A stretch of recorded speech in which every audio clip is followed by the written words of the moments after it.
Está bien y todo, porque no, es que estaba dormida, Manuelita, la desperté, hombre.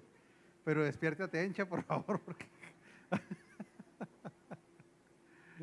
Y luego la de Camargo, mire, echando ronquido. No, ya despertó también. Eso. ¿Y los burritos de asado para cuándo? ¿Otros 2 años? Más o menos, mija. Oiga, hace mucho que no cenamos, ¿eh? Mire, qué barra. Raza tan mañosa, ¿eh? Joven, ¿cómo está usted? ¿Estamos listos para iniciar? Padre, te damos gracias esta tarde por estar juntos. Gracias por tu palabra que ya está bendecida. Gracias porque nuestra mente, Señor, cada día, Señor, se apega más a tus diseños. Nuestra mente está creciendo en el conocimiento de Cristo. Nuestra mente se está alineando a la mente de Cristo. Declaramos que también nuestros corazones se alinean a la voluntad de Dios. Y declaramos que hoy Cristo se formará más en nosotros. Y también la óptica, Señor, de las finanzas será entendida de acuerdo a tus diseños. Declaramos la bendición que ya nos pertenece, manifiesta en nuestra vida, y declaramos que todo lo que prediquemos, lo que enseñemos será una realidad en nosotros. En el nombre de Jesucristo el Señor, amén. Deuteronomio 8:7 dice: porque el Señor tu Dios te conduce a una tierra buena, tierra de arroyos y de fuentes de agua, con manantiales que fluyen en los valles y en las colinas, tierra de trigo y de cebada, de viñas, higueras y granados, de miel y de olivares, tierra donde no escaseará el pan y donde nada te faltará, tierra donde las rocas son de hierro y de cuyas colinas sacarás cobre. Y aquí estamos hablando de la tierra prometida. La tierra prometida, desde un punto de vista espiritual, nosotros ya estamos en ella. ¿Cuál es la tierra prometida espiritual? A ver, que alguien me diga.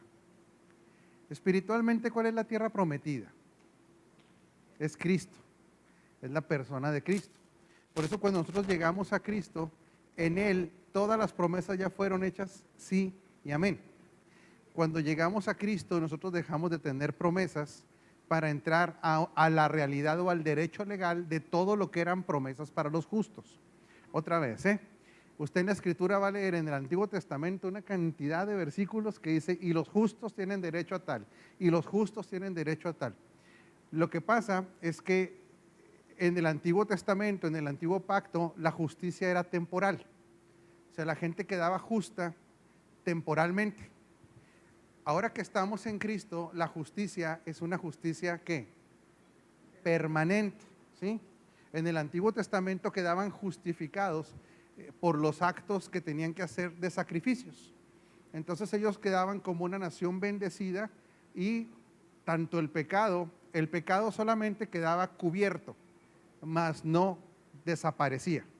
Por eso cuando la Escritura habla de Cristo como que Cristo es el Cordero que quita el pecado del mundo, esa es la realidad del nuevo pacto. El pecado nos fue quitado. En el Antiguo Testamento y en el Antiguo Pacto era que solamente quedaba cubierto, y esto les generaba a los israelitas una posición de justicia temporal. Porque en Deuteronomio 6 dice que el requisito para ser justo era cumplir absolutamente todo lo que la ley exigía. Por lo tanto, ser justo estaba prácticamente, literalmente, era imposible. Por eso Jesús en el Nuevo Testamento todavía lo hace más crítico. Dice: no tienen que adulterar. Con el solo hecho de que codicien a una mujer, para mí es como si hubieran adulterado para Dios. Y hace que ser justo, ahora, si estaba difícil, ahora estaba imposible. Entonces, nosotros en Cristo, que es la tierra prometida, ya quedamos justificados para siempre. Esto es bien importante. Y los cielos nos quedaron abiertos por causa de ser justos. Por eso también la Escritura, cuando habla de la bendición, no dice que Dios nos va a bendecir, dice que ya nos bendijo. O sea, por eso la bendición tampoco es algo, la bendición es alguien en quien se encuentran todas las bendiciones, por así decirlo, en la persona de Cristo. Entonces, por eso en el nuevo pacto ya no se tienen promesas, en el nuevo pacto se tienen derechos legales, porque todas las promesas fueron hechas sí y amén en Cristo. Entonces dígale que está encima de usted, ya no tienes ninguna promesa pendiente. ¿Qué pasaría si tuviéramos promesas? A ver, yo quiero hacerle esta pregunta porque todavía es difícil romper ese paradigma, ¿verdad? Todavía oramos y decimos, conforme a tus promesas, que lo que tú prometiste, yo declaro que esas promesas las vas a cumplir, imagínense. Ok, entonces creer que tenemos promesas, ¿en qué problema nos metemos? Falta de fe, pues sí. Pacto incorrecto, falta de entendimiento, falta de conocimiento, pero hay otro problema peor. Bueno, no lo puede disfrutar, pero hay otro problema peor todavía. No, que le decimos a Dios que no cumple sus promesas. Haga de cuenta que lo acusamos. Casi es como hacerlo mentiroso, porque es como reclamarle. Es como si yo fuera con una de mis hijas y le dijera, yo le prometo un carro.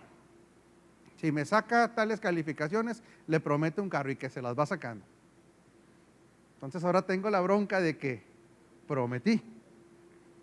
Entonces yo, sin que ella sepa, voy a la agencia, pago y yo ya cumplí mi promesa. Que ella vaya por él o no vaya por él, ya no es mi problema. No, papá, que yo, a ver, chamaca, vaya por él. Porque si ella me dijera, cumple tu promesa, ¿de qué me estaría acusando? De mentiroso. En el nuevo pacto, cuando todo fue hecho sí, en él sí y en él amén, es que Dios ya no tiene promesas por cumplir. Él dice, yo ya la cumplí. Por eso ya no hay deuda y su palabra no queda empeñada. Por eso, ¿dónde nosotros sabemos de que íbamos a ser benditos? ¿A quién sí se le hizo la promesa para que el que de su simiente iba a salir la bendición? A Abraham. Entonces a Abraham se le hizo la promesa. Y cuando Cristo muere, Dios dice, se acabó, ya no tengo promesas. Porque en su simiente iban a ser benditas todas las naciones. Por eso una vez que usted está en Cristo, ya no le puede reclamar ninguna promesa. Entonces tiempo. Y cuando estamos en un problema,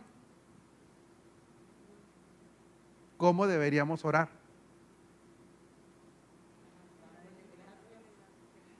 A ver, es que esto es apropiarse de la promesa, sí, pero ya no reclamar la promesa, no, ya agradecer que eso ya quedó hecho. Y yo lo tomo y lo creo. Y empiezo a caminar en eso. Y empiezo a moverme en eso. Y empiezo a hablar en eso. Porque otra vez, si nosotros le dijéramos, sí, Señor, es que tú prometiste, entonces yo declaro que vas a cumplir tu promesa. Otra vez diría, ay, ¿por qué no pueden ser hijos normales? Si yo ya la cumplí. Si tú ya estás en Cristo, ya no te debo nada. Por eso la oración del nuevo pacto se basa sobre hechos consumados. Una fe consumada. No está diciendo si Dios llega a querer. La cuestión es, ¿qué tenemos en Cristo? A ver. Bueno, pero está muy fácil la respuesta, Sabinator. Pues todo ya me hizo garras. Mira. Mejor dígame qué.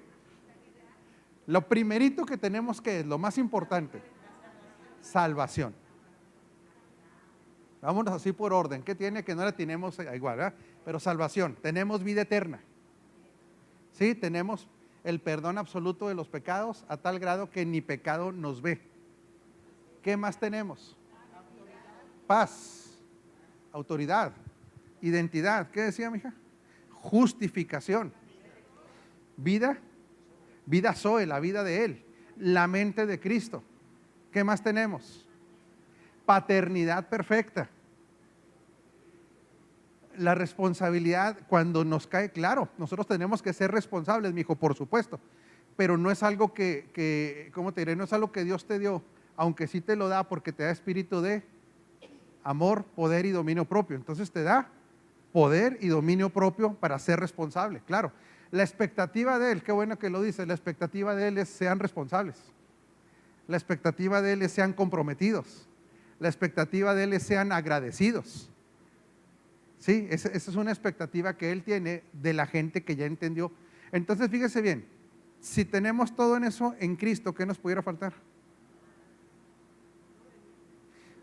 Creer nada más y actuar y caminar. Entonces, en Cristo no hace falta absolutamente nada. ¿Qué nos podría deber? ¿Qué debe? ¿Qué debe el Padre? Absolutamente nada. Entonces se fija que todavía de repente algunas personas oran mal. Entonces nada más tenemos que tener cuidado.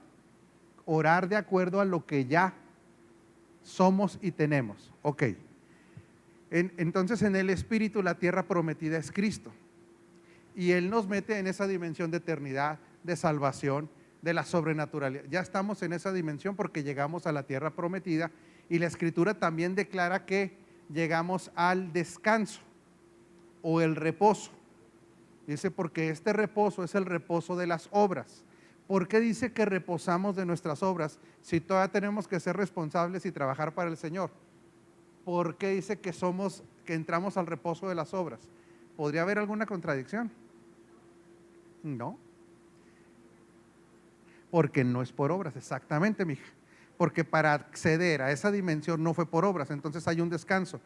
Por obras yo no accedí ni a la salvación, ni a la justificación, ni a ser hijo, ni a ser heredero. Yo accedí por gracia. Pero ahora, diga conmigo, manifiesto obras. Es una manifestación de la nueva naturaleza. Esta nueva naturaleza me hace manifestar ¿qué? Responsabilidad, sí, a Cristo, me hace ser responsable, me hace manifestar dominio propio, me hace manifestar lo inherente a esta nueva naturaleza, pero ya entramos a la tierra prometida y ya entramos al reposo. Por eso, a ver, una pregunta, ¿ya entró usted a la vida eterna? No es hasta que se muera, pero fíjese bien, más que usted entró a la vida eterna entró en usted. Esto es clave, ¿eh? Por eso dice, esto es la vida eterna, dice, que conozcan al Padre, el único y es verdadero, y a Jesucristo, a quien tú enviaste. Entonces la vida eterna, bíblicamente, en el Nuevo Pacto, no es un recuento de buenas o malas obras. Simple y sencillamente en usted entró la vida eterna. ¿Cómo se le llama a la vida eterna que entró a usted? No. ¿Vida qué? La vida Zoe. Por eso la vida Zoe tiene dos características. Es eterna y es divina. Esa no la produce el hombre. Entonces dígale que está encima de usted, por favor, dígale, tranquilo, tú ya eres eterno. Es más, dígale, ya estás en la dimensión de lo eterno. Alonso? Bueno, pero ahora en la tierra, ¿cómo pudiéramos definir algunas de las características de su tierra prometida terrenal?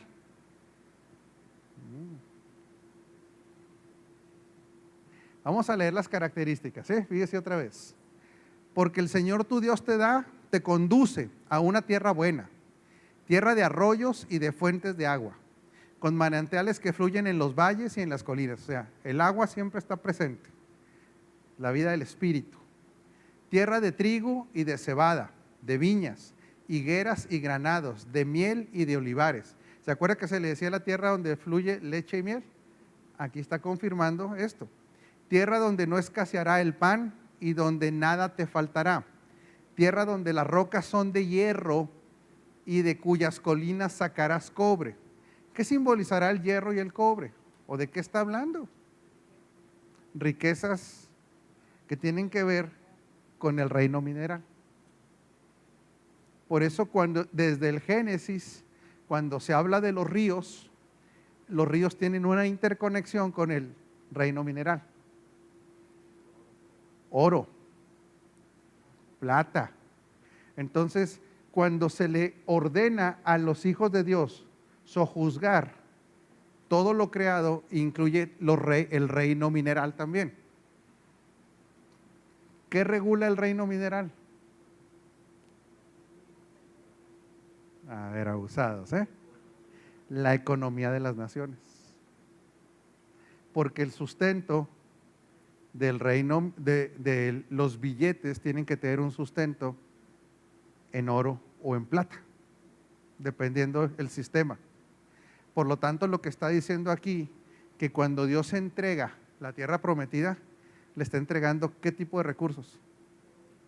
Absolutamente todos. Inclusive lo que en el futuro iba a regular las economías. Por eso, por ejemplo, a Isaacar, la tribu de Isaacar, lo tiene que redimir el Señor de una maldición. A Isaacar se le dice que iba a trabajar como un burro. ¿Sí? Jacob, exactamente. Le declara a Isaacar, tú prácticamente vas a ser un burro de carga antes de morir. Y después Moisés lo redime de este decreto y le dice, perdón, de una maldición, y le dice que ellos iban a ser los dueños de las arenas del mar. Hoy en la fecha, quienes gobiernan principalmente Silicon Valley en Estados Unidos, donde se producen los materiales de sílice para hacer los microprocesadores, son descendientes de la tribu de Isaacar. En otras palabras, no son millonarios, son multimillonarios. Por eso aquí ya en la tierra, una vez llegado a Cristo, que es nuestra bendición espiritual y donde estamos completos, y que desde donde de la plataforma de la bendición espiritual vienen las bendiciones terrenales. Otra vez, ¿sí? Porque dice, Cristo ya nos bendijo con toda bendición espiritual. La gente se queda ahí. La traducción más correcta es, Él ya nos bendijo con toda bendición, coma, que primeramente procede de lo espiritual. En otras palabras, lo que está diciendo, tú ya fuiste bendecido con toda bendición. ¿Qué será toda bendición? Absolutamente toda. Pero su origen es primeramente espiritual. Entonces, nuestra bendición espiritual ya está en Cristo, completos en Cristo. Por eso en el Espíritu jamás se puede concebir un hijo de Dios bajo maldiciones generacionales. Otra vez, ¿sí? Porque este es uno de los principales, ¿cómo le diré? Argumentos o medios donde se le puede a la gente asustar un poquito. Y algunos lo pueden hacer por ignorancia, no estoy diciendo que por maldad. Pero ¿cuánto oyó usted de las maldiciones generacionales? Aquí nunca lo hemos predicado, pero gente que viene de otras congregaciones, pues con eso era un buen método para... Pues no, mija, porque vamos a hablar vamos a hablar de los bien intencionados, pero sí tener a la gente hasta cierto punto asustaditos, pues échele más ganas, órele más, ayúnele más hasta que se rompa la maldición generacional. En el espíritu, ¿por qué no puede haber maldiciones generacionales? ¿Por qué no? Por ser nueva creación. Cuando algo es nuevo, ¿qué le queda de lo viejo? Si murió. Por eso, si alguno de ustedes viene de otra congregación, de veras confíe, no tenemos por qué estarle contando, ¿cómo se dice?, charras ni nada, sino le presentamos ¿cómo le diré?, lo que la Escritura dice, porque esto principalmente ha sido un tema de mucha enseñanza en congregaciones donde no se entiende el nuevo pacto. Por eso se va diciendo que se van arrastrando y arrastrando y arrastrando. Imagínense el pánico, el terror. Entonces dígale que está encima de usted, tú en el espíritu estás libre de toda maldición generacional. No opera en usted por ser una nueva creación. Porque cuando uno está recreado en Cristo, ¿cómo puede Cristo estar maldito? Imposible. Por eso dice que Él fue maldito. Maldito todo aquel que colgara de una cruz o de un madero. Él quedó maldito por causa de ¿qué? Del pecado, porque Él fue hecho pecado. Pero una vez que resucitó, ¿cuánto quedó de pecado en Él?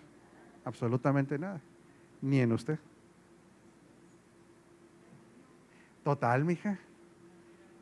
Gracias a Dios. ¿Por qué no le damos un aplauso al Señor por eso? Libres, libres de todo eso. ¿Verdad? Entonces no tenemos que andar asustando a la gente con que usted, no, lo que tenemos que llegar es un convencimiento, ahorita lo que decía César, de gratitud. ¿De qué más? Compromiso. ¿Por qué? Porque mucha gente deja sus compromisos, no se compromete, pues no hay compromiso con el Señor, le anda sacando a la chamba, le anda sacando a todo lo que puede ayudar, ¿verdad? ¿Por qué? Porque siempre anda buscando, dígale que está enseñando usted cómo no hacer las cosas, ¿verdad? Aunque pues aquí no hay nadie de esos, aquí soy pura gente echada para adelante, ¿verdad? Pura gente echada para adelante, pero pues el Señor conoce los corazones, así de fácil, ¿no? Eso no lo podemos engañar, ¿verdad? Entonces olvídese de eso, olvídese. ¿Cómo se puede decir ahora que hay una maldición? ¿Cómo se transmite ahora la maldición? Algo que está mal dicho, que va produciendo fortalezas. Si usted, pero ya no es una maldición divina, ¿sí me explico? Sino que yo le declaro algo a mis hijos. A usted es un burro, ¿quiere que le digamos? Burro cabezón. Porque, y luego todavía le tira un rollo y le explica por qué es un burro cabezón. Se le va haciendo una identidad en eso hasta que se le hace una fortaleza, por decir mal. Pero Dios jamás podrá maldecirse a sí mismo. Y la iglesia es sí mismo. Sí, doctor. Lo que sí es posible, pues eso es científico, ¿no? Heredar enfermedades congénitas que va en los genes.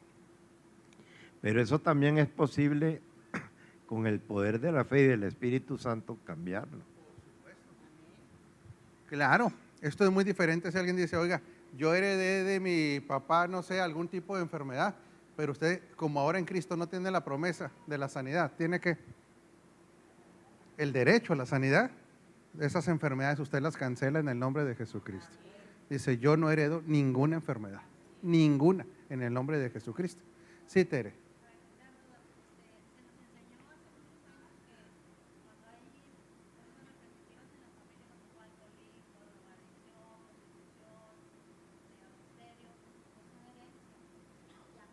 En el espíritu no hay, pero si fue un ejemplo, otra vez, lo que mal se transmite, por eso el comportamiento sí genera modelos, pero estamos hablando de modelos, no maldiciones, porque inclusive el ADN es modificable. Hay un ADN que se llama el epigenoma o el ADN periférico, que tiene que ver con la información que se recibe. Usted lo puede modificar por medio de lo que usted declara. O sea, ni por ahí nos vamos, ¿sí? Pero claro, por eso es tan importante el ejemplo y los modelos que se van generando. Por eso tenemos que romper con los modelos incorrectos. Sí, eso es definitivo. Pero bueno, ¿y cómo podremos catalogar cómo llega usted a su tierra prometida aquí en la tierra? ¿Estamos? La asignación, exactamente. Por eso la asignación es un tipo de tierra prometida. Pero la asignación en la madurez. Otra vez, ¿sí? La asignación no es algo que nosotros debamos tomar a la ligera. Y por ejemplo, aquí hay papás que están criando hijos pequeños, es ahí, ¿verdad? Por ejemplo, para ustedes que están criando hijos pequeños, que descubran sus hijos la asignación no debe ser algo, ¿cómo le diré? Superficial ni ligero. Los papás, ahora que entendemos la importancia de la asignación, tendremos que trabajar en descubrir o ayudarle a descubrir a nuestros hijos la asignación, si se puede desde los 10 años, 6, 8, 9, 10 años, o irlos orientando. Porque en la asignación es muy similar a la tierra prometida. En otras palabras, todo eso que en el espíritu se ganó y de que ya estamos completos, se ejerce a través del trabajo. O sea, si usted nada más va a declarar, yo estoy en la tierra que fluye leche y miel, yo estoy en la tierra de la bendición, y no hace nada, Pues está en chino, ¿verdad? Ahí para las 12 de mediodía yo declaro que soy bendecido con unas lagañotas, ¿verdad? Soy altamente productivo. No, dígale que está en usted. No, no, no, por ahí no va. No. Ay, no me declaro que no me descuentan el día por no ir a trabajar. Es como el que cancela calorías. ¿Sí me explica, no? ¿Sí me explico? Una hamburguesa entre dos de pizza y una Coca Light y cancelamos las calorías. Pues no, por favor, ¿verdad? Pues no se puede, Sabinator, ¿no? No, no, no, no, no. Precisamente por eso la asignación es el lugar práctico donde todo lo que está ya ganado en el Espíritu se materializa. De una manera práctica ya. Se trae a una realidad. Porque toda asignación tiene un presupuesto. Ahora, la claridad que tenemos que tener es que todas las asignaciones son para sujetarse al propósito eterno. En la mentalidad de Dios, ninguna asignación es para uso propio sin sujetarse a un propósito eterno. En la mentalidad de Dios es, ok, tú tienes la asignación X, médico, abogado, comerciante, no es para tu vanagloria, no es para producir financieramente solamente para ti. O sea, no se trata de algo egoísta. En la asignación, si se sujeta al propósito eterno, se trabaja para que ahí sea una embajada del reino, la gente conozca a Cristo, nuestras finanzas también cooperen para el propósito eterno. Por eso es que es tan importante el descubrir la asignación. Y por supuesto, las asignaciones, más adelante en el curso vamos a tocar más este tema, van sufriendo diferentes cambios. No es lo mismo una persona que empieza con su asignación que alguien maduro en su asignación. ¿A qué edad le cree que pudiéramos sacar promedios? Esto no puede ser así tajante. Pero ¿a qué edad empezará una gente ya a trabajar en su asignación? ¿Cómo que a los 80, Gaby? ¿Cómo? Varía, pero ¿qué pudiéramos decir más o menos? No. 20 y tantos. O sea, ahí llegó, pero Dios le restituye el tiempo. Eso es lo glorioso, que se puede restituir el tiempo. Pero si estamos hablando de las siguientes generaciones, ¿por qué no les evitamos perder 20 años? ¿Por qué no les evitamos 30 años? Ahora, precisamente por eso es que financieramente, en este curso de finanzas, vemos que muchos impíos, como le dice la Escritura, no me gusta decirles así, vamos a decir los que no tienen a Cristo, ¿por qué financieramente pueden estar mejor que los hijos de Dios? Hablando de tierra prometida. Son muchas razones, pero una de ellas, principal, es que están en su asignación. Porque una de las características de la asignación es que la gente trabaja con pasión, con excelencia, utiliza los talentos que ya tiene, ¿sí? Genera carácter, vocación y asignación, a eso estamos hablando. Son disciplinados, el que tiene mente de excelencia, imagínense, nada más quiero que vea este panorama, ¿sí? Porque esto es educativo. Imagínense, sí, me pone por favor, mijo, el versículo de educa al niño en su camino. ¿Cómo dice? Instruye al niño. ¿Es Proverbios 22:6 o 6:22? A ver, búsquele ahí, instruye al niño en su camino. Fíjese bien, ahorita que nos lo pongan ahí. Cuando dice instruye al niño en su camino, ¿cómo se lo enseñaron a usted en su iglesia? En el camino de Dios. No, no dice eso. Dice instruye al niño en el de él. En otras palabras, instrúyelo en su ¿qué? En su asignación. Por supuesto que estando en Cristo, jamás lo debemos separar de su amor a Dios. ¿Sí le queda claro? Del propósito eterno. Entonces yo agarro un chamaco de 10, 12 años como los suyos, hija, y les empiezo a decir, los voy a preparar para su asignación, pero ustedes van a servir al Señor desde su asignación. van a adorar al Señor desde su asignación. Por eso cuando Moisés le decía a Faraón, deja ir a que me celebren fiesta o para que trabajen para mí en el desierto, es la misma palabra trabajar o celebrar que adoración.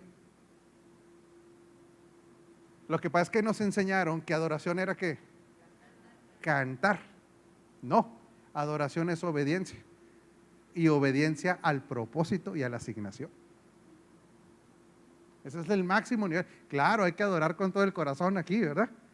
No sé, para que cuando sea la adoración no esté usted... Sí, no, por favor. Adore a Dios con todo su ser, con gratitud. ¿Sí? Pero fíjese lo que dice este versículo. Y lo más fuerte de este versículo, si me lo pone otra vez, me dijo, por favor, Proverbios 22:6 va a ser, lo más fuerte de Proverbios 22:6 es Proverbios 22:7. Pero ahorita se va a dar cuenta por qué, todavía no me lo cambie. Instruye al niño en su camino, y aun cuando fuere viejo no se apartará de él. En otras palabras, ese niño va a tener diferentes etapas en su asignación. De niño, orientación. De jovencito, ponerlo por práctica. En una edad media, va desarrollando economía y ¿qué más? Experiencia y productividad. Y en una edad adulta, puede estar generando tendencias y herencia. Sabiduría, puede llegar a ser un mentor. Porque el efecto de 22:6 es 22:7. Vamos a ver el 22:7. Si está hablando de educar al niño para que cuando fuere viejo, fíjese lo que dice el 7, porque el rico se enseñorea de los pobres y el que toma prestado es siervo del que presta. Ah, caray. ¿Qué significa una cosa con la otra? ¿Ya la ligó? ¿O está batallando para ligarla? Ya despertaron, ¿verdad? Ya, Arturo. ¿Qué tiene que ver que el rico se enseñará de los pobres y que al niño lo eduques desde chiquito en su camino? Estamos hablando de finanzas.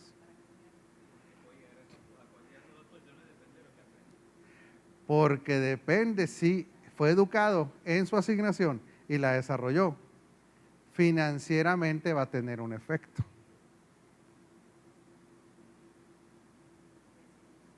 Si desarrolló financieramente, ¿cómo le va a ir?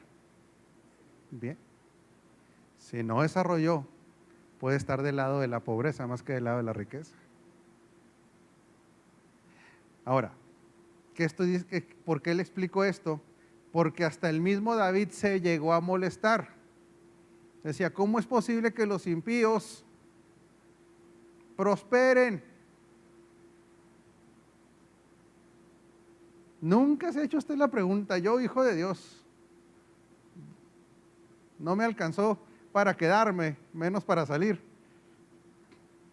Hablando de vacaciones. Y el impiote de mi vecino que se la pasa pisteando y... ¿Por qué se ríe, Alonso? Sí se lo ha preguntado. ¿Se acordó del vecino? La pregunta es ¿por qué? Eso no nos deberíamos preguntar. Dice la escritura que Él hace salir el sol ¿sobre qué? En otras palabras, Él permite que las 24 horas del día las administren tanto justos como injustos. ¿Cómo las administran? Sí. Tiempo y oportunidad le acontecen a todos. Pero fíjese bien este ejemplo.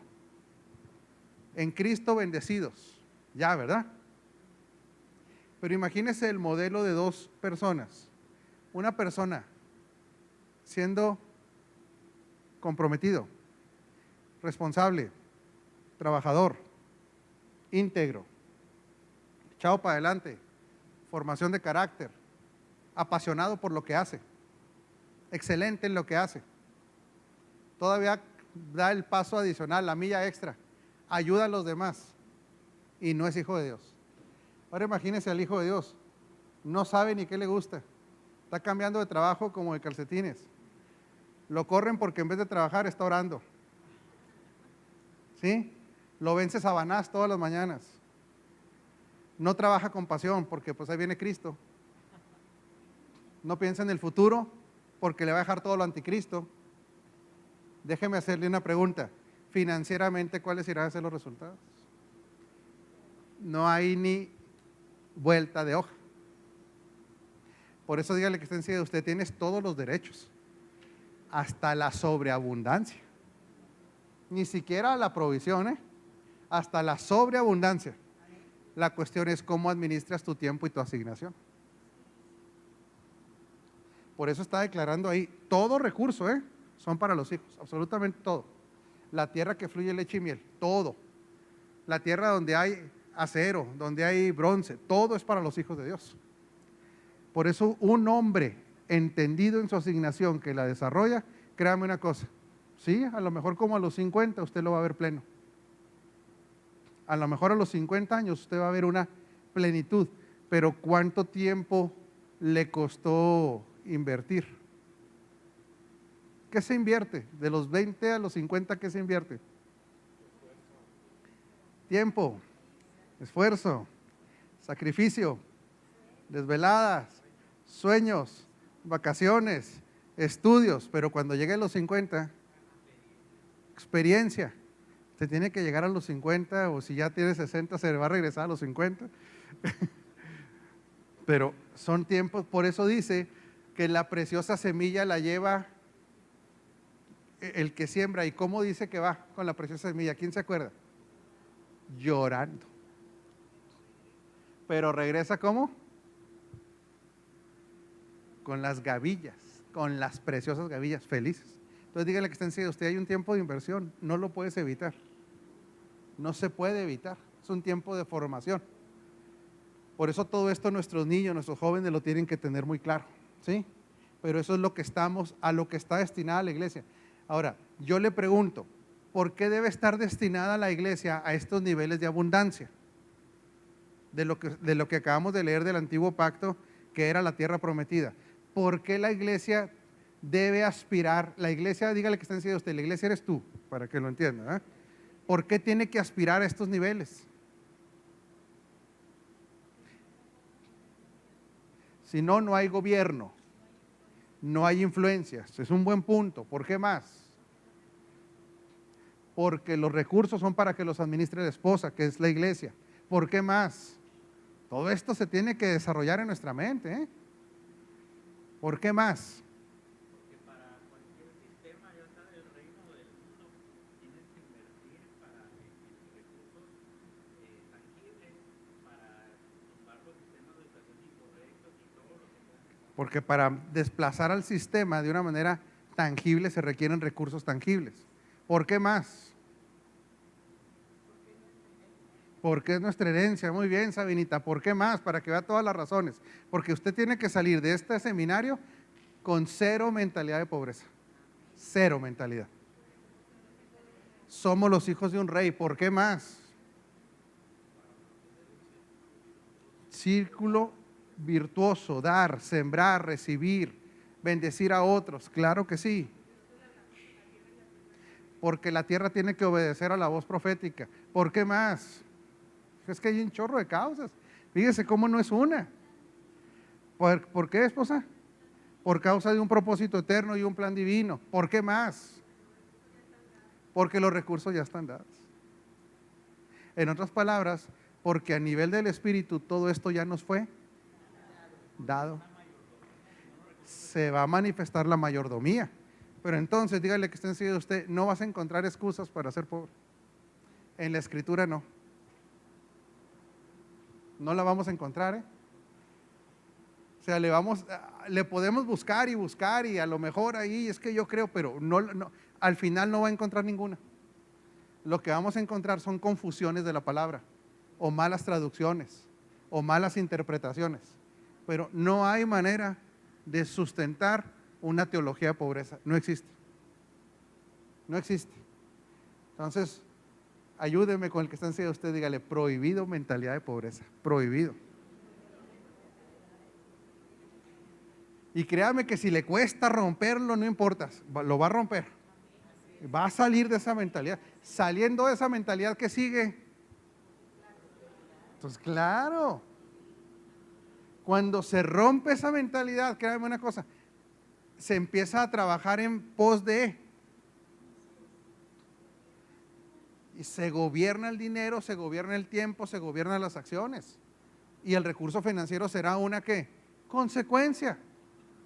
Pero es que imagínense qué poderosa es esta mentalidad de pobreza, que es como si usted toda la vida le hayan dicho que algo está mal, está mal, está mal, está mal comer carnitas, está mal comer carnitas, está mal comer carnitas. Imagínense 20 años de comer carnitas y usted llega a una fiesta, ¿sí? Y le sirven un platote de carnitas.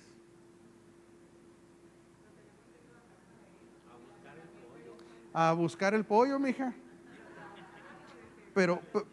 Y la lechuga, ¿por qué? Porque lo ve y mentalmente ya se generó ¿qué? Fortaleza. ¿De qué otra manera le podemos llamar? Impronta. ¿Qué más? Un rechazo, un paradigma. Todo eso se forma cuando por años y años a usted se le dice que algo está bien o está mal. Por eso romper la mentalidad de pobreza no es algo fácil, dependiendo cuánto tiempo lo hayan educado a usted en esa mentalidad. Es muy difícil, culturalmente, porque generalmente en la subcultura, otra vez vamos a hablar de la subcultura, en la subcultura religiosa, ¿por qué se defiende la pobreza? Dele, vamos a pegarle ahí. Se puede creer que así se agrada a Dios. ¿Qué más? Se cree que es lo mismo que humildad. ¿Qué más? Se puede ganar el cielo por ser pobre. ¿Qué más, Carmelita? Esa es la estrategia, claro.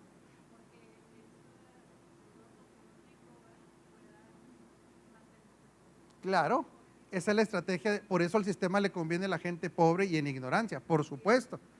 Pero ¿cómo defiende el sistema subcultura la pobreza? Todo lo que acaban de decir. Pero nosotros ya no podemos pensar así, que los pobres son más buenos, ¿verdad?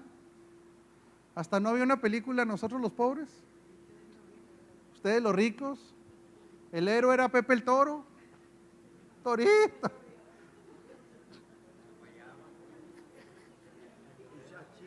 Y Chachita.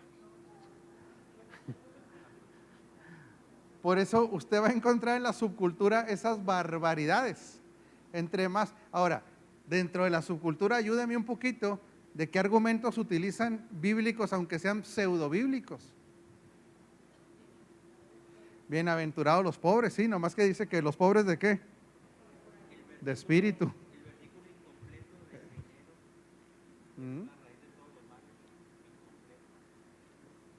Que el dinero es la raíz de todos los males. No dice así la escritura. Dice que el amor al dinero. ¿Qué otro versículo? ¿De dónde se agarran? Sí, mija. ¿Cómo? Que Jesús fue pobre porque no tenía dónde recostar su cabecita el inocente. Porque porque no le alcanzó para el hospital. Otra vez, puros errores. Fíjese bien, vamos tumbando estas barrabasadas. Jamás dice que no traía para el hostal. Dice que no había lugar en el mesón. No dice que no trajera a José. Si José ha de haber estado, pues imagínense nada más eso. Había una referencia siempre de su carpintería. En otras palabras, era un negocio que acreditado. Como, bueno, lo de el burro, que también entró en Jerusalén un burro. El sinónimo de burro no es como ahora. En ese tiempo un burro no cualquiera tenía un burro. Y menos 0 kilómetros como el que usó Jesús. Un pollino. O sea, esa es otra barrabasada. Que no tenía dónde recostar su cabeza, era un lenguaje profético. Lo que estaba diciendo es que, ¿dónde iba a recostar la cabeza Jesús? En la iglesia. Todavía no nació la iglesia. Ahí iba a poner él su cabeza. No que no tuviera dinero para pagar pues si traía, ¿cómo se dice? Administrador. Había tanta lana que el administrador sacaba y no se daban cuenta, en teoría. Lo que se robaba, claro, porque sí había. La ropa se la rifaron, o sea, Jesús no era pobre. Lo que pasa es que hay un versículo que dice que que él se hizo pobre. Sí, pero no continúa en lo que sigue. Esto es donde la puerquita tuerce el rabo. Porque la gente dice, no, dice que él se hizo pobre. Sí, pero ¿qué sigue después? Para que nosotros fuésemos enriquecidos. Ahora, ojo, ¿cómo no se va a haber hecho pobre si de dónde venía? Pobre comparativamente. Pues de dónde venía, aunque hubiera nacido en un penthouse en Las Vegas, sería pobre. Pues imagínense, venía de la gloria celestial. Lo más rico de la tierra no se puede comparar. Pero él nació en una familia empresarial. O sea, de veras, créame, no hay ni por dónde. No hay ni por dónde. Por eso justificar no se puede. Por eso esa mentalidad se tiene que romper. Ahora, dígale que está en sí de usted, por favor, para que me ayude. Dígale, ahora, si quieres vivir pobre, de todas maneras, Cristo te ama.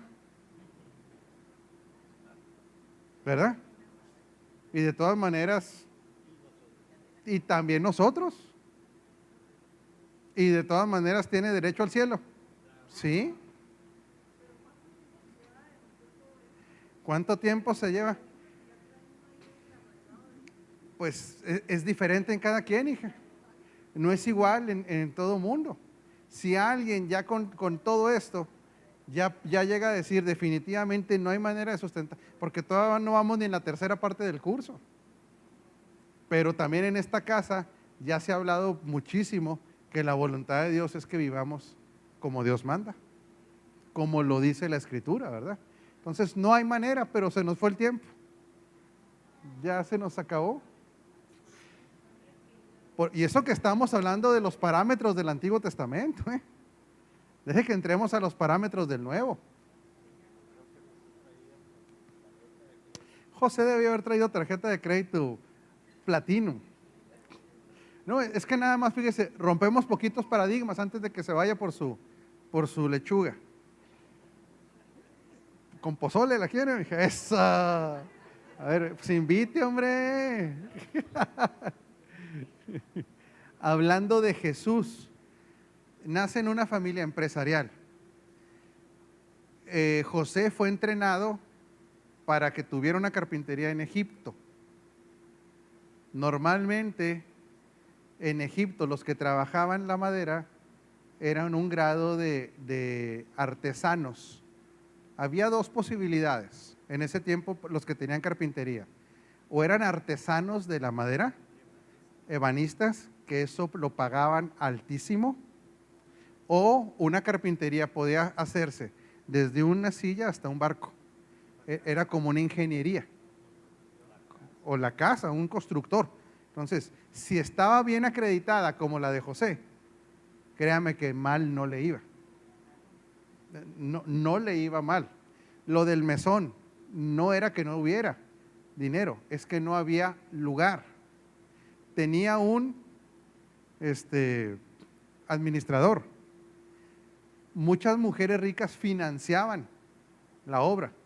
O sea, no, como le digo, el Jesús pobre no existe en la Biblia. Tenía amigos ricos, José de Arimatea. Y nada más imagínense que cuando nace le llevan oro, y como la información que se les dio a los reyes que le llevaban no era de que había nacido un líder religioso. ¿A quién iban buscando? A un rey. ¿Cómo se daban los regalos entre reyes? ¿Usted cree que era una bolsita así de...? No, le han de haber dado oro. Camellos, para eso se utilizaban los camellos. O sea, es como le digo, no hay manera de justificarla. Lo que vamos a ver es que históricamente, por ejemplo, Pablo llega a decir, yo no quiero andar con problemas porque sufro persecución. Y deje usted, Pablo no hablaba de hacer dinero porque Pablo hacía dinero. Pablo renunció hasta tener esposa. Entonces la gente podría decir, no, pues como Pablo no tenía esposa, que nadie se case. No. Nomás espérame tantito. Por eso cuando la gente ve fuera de contexto, no, es que sufrían financieramente. Bueno, hay que ver por qué sufrían financieramente, cuáles eran las circunstancias. Pero decir que porque Pablo no se casó, usted se iba a librar del matrimonio, pues no. porque usted se casó porque quiso. Pero ¿por qué Pablo no se casaba? Porque Pablo continuamente tenía que estarse moviendo y estaba continuamente amenazado. O sea, Pablo, acuérdese que lo trataron de matar varias veces. Si cuidarse uno, ahora cuidar a la amada, a los hijos, si sufrían persecución de matarlos, apedrearlos. Entonces, ¿sabe qué decía él? No, yo no quiero esa clase de vida por causa de la obra. Pero no significa que no vaya a haber matrimonios.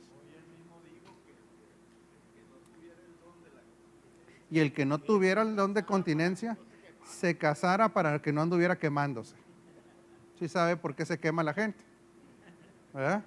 Entonces, por eso le digo, si sacamos de contexto, por eso yo le declaro a usted como hijo de Dios primero, pero como alguien que Dios asignó a esta casa. Todo esto que estamos predicando, si usted lo cree, lo va a experimentar. Declaro que este va a ser un año de sobreabundancia financiera para el que lo crea, para el que se alinee, para el que rompió mentalmente, ya con esos ¿cómo le diré? Malas formas de pensamiento. Usted va a vivir en una sobreabundancia que Dios quiere para sus hijos. Recíbalo. Acuérdese que también vamos a hablar tarde o temprano de los de repente de Dios. En un de repente de Dios parece que la economía va mal y de repente le echan un fonazo. Ven, te quiero bendecir con tanto. Lo que pasa es que diga el que esté encima de usted, tienes que entender que la economía del cielo está a tu favor. Es una economía sobrenatural, pero al que cree y al que no cree, nada le es posible. Por eso cuando la gente se molesta, ¿no? ¿Por qué hablan de finanzas? Pues que de qué quiere que, no, o sea, cuando la gente dice, es que en la congregación habla que Dios quiere que progresemos y que avancemos. ¿Qué quiere que les digamos? ¿Que Dios lo quiere empobrecer? A ver, yo le hago esa pregunta, ¿qué prefiere? ¿Que le declaremos la buena voluntad agradable y perfecta y financiera de progreso, o que estemos declarando pobreza sobre usted y escasez sobre usted? ¿Usted lo aceptaría? No, hombre, ni locos. Mande, doctor.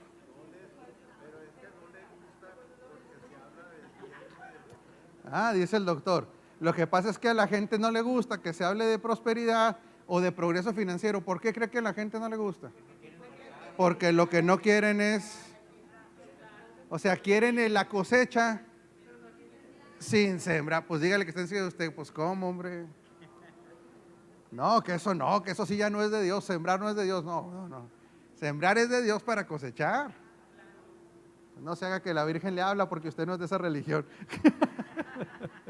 Bueno, saludaremos personas, señora Pastora Gaya, porque el doctor ya está muy desesperado. Mandamos un fuerte abrazo a Uruguay, a Chihuahua, a Juárez, a Aguascalientes, Denver, Tocopila, Chile, Argentina, hasta Delicia, Chihuahua también. Cuauhtémoc, República Dominicana, Monterrey, Puerto Vallarta, Talca, creo que es Chile. Miguel Ausa en Zacatecas, Italia, Bogotá, Colombia, Queens, Nueva York, Panamá, Santa Fe, Argentina, Ciudad de México, Caracas y Houston. Un fuerte abrazo, les damos un aplauso a toda nuestra familia de otras ciudades. Este año va a ser extraordinario, financieramente. Cuando Dios ordena que se hable de algo, ¿por qué cree que ordena Dios que se hable de algo? Porque lo que se habla se va a manifestar. Si Dios nos ha puesto a hablar de finanzas, espere algo extraordinario en sus finanzas. Nomás dígale que esté encima de usted, sé obediente al diseño, dígale. Que no te pueda. Familia, estamos despedidos, nos vemos el domingo y estamos bendecidos. ¿A dónde vamos a ir al pozole, mi hija? Hasta Ortiz. Caray, bueno, así lo dejamos pendiente para otra ocasión. En Cocoa, pero en Cocoa no hay pozole, Gaby.